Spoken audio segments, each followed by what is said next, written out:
The U.S. and Brazil are the two largest exporters of soybeans. China is the world's largest importer of soybeans. Mhm. China was buying all their soybeans from the United States just as a way to kind of make it up a little bit. Like, well, we got to buy the soybeans anyway. Why not buy them from the U.S. to keep the U.S.-China trade deficit under control so it doesn't become too politically toxic? Well, as soon as Trump threw on the tariffs, China retaliated by moving their soybean orders to Brazil, stop buying U.S. soybeans. Well, that's not a phone call. I mean, you're talking about vessels, port facilities, agriculture, trucks. How do you get the soybeans to the ports? How many do you grow? Where's the fertilizer coming from? Et cetera, et cetera. And all those parties, the shippers, the cargo, the insurance companies, and so many people involved, banks, letters of credit, there's just a lot involved. They don't like short-term relationships. They say, okay, I'll do it. I want a 5-year contract. And China said, okay. So they reconfigured all those transportation lanes to get the soybeans from Brazil. All of a sudden, you're a U.S. soybean grower. You say, what do? Well, we start selling them to the Netherlands because the Netherlands needs soybeans too. So now instead of shipping them from like Port of LA to Ningbo and near Shanghai, we're shipping them from Port of Houston to, I don't know, France or Marseille or someplace, or Rotterdam. So the point being, you completely scrambled all these supply chain relationships.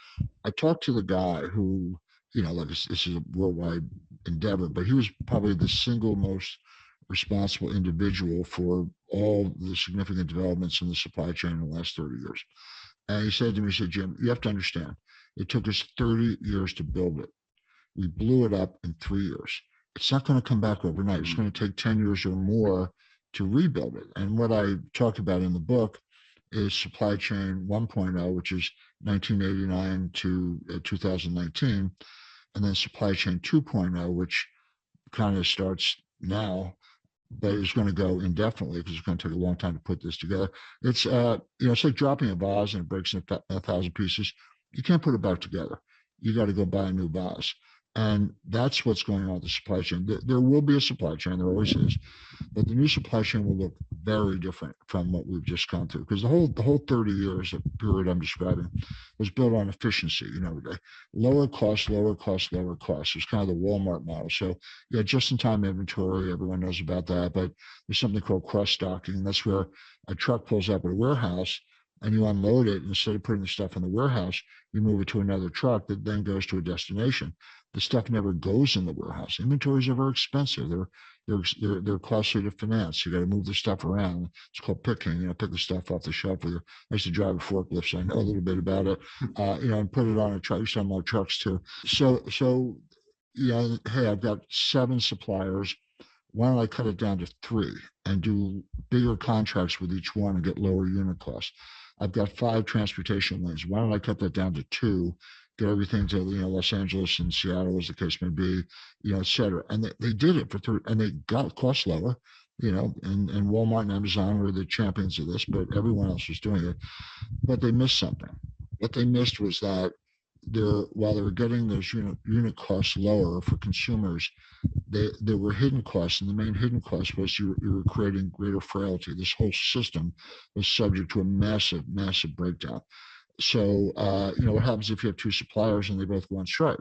What happens if you have one port of entry and it's backlogged? What happens if you've got cross-docking in warehouses and there aren't enough trucks? There are 80,000. We need 80,000 drivers. 80,000 drivers.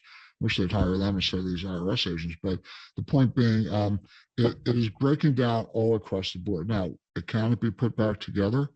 Yes, but the biggest difference between 2.0 and 1.0, this goes by different names. Janet Yellen called it friendshoring, and Macron called it a constellation of nations club, if you will. So you'll still have trading partners, you'll still have outsourcing, you'll still have transportation lanes, but it'll be members only. It'll be basically democratic, kind of liberal republics, Western Europe, the EU, of course, US, Canada, Australia, New Zealand, Japan, India, we expect to be included. Friendly nations, but China's out. We're decoupling from them. They're decoupling from us. This isn't US driven. The US is participating, but this is what China wants too. Both sides are decoupling as fast as they can.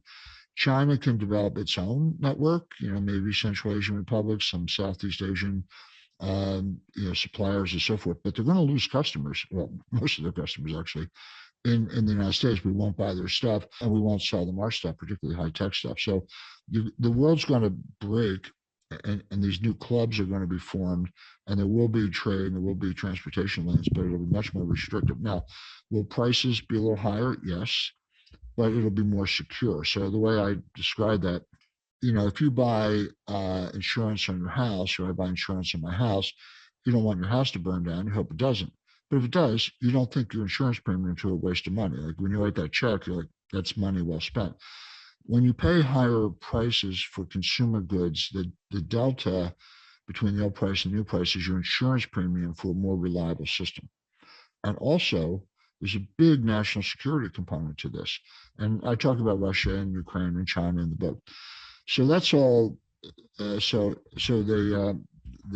how the supply, what the supply chain breakdown means. Chapter 1, Chapter 2, what caused it, and we talked about that. And 3, where is it going? What are the constraints? And we talked about that. But then my editor, who's just love working with her, she said, "Well, Jim, got a chapter on inflation." I said, "Of course we do. The supply chain breakdown is causing a lot of the inflation we see, and I'm going to write another chapter on deflation." And everyone's like, wait a second, why are you talking about deflation? That's coming next. People are not ready for it. I know the inflation's here. I buy gasoline. I shop in the grocery store. I get it. It's persistent. It's not transitory. I understand all that. But inflation has two major sources. One is the supply side, which is called cost push inflation. So that's energy price shocks, stuff we're seeing coming out of Ukraine, fertilizer shortages, strategic metal shortages,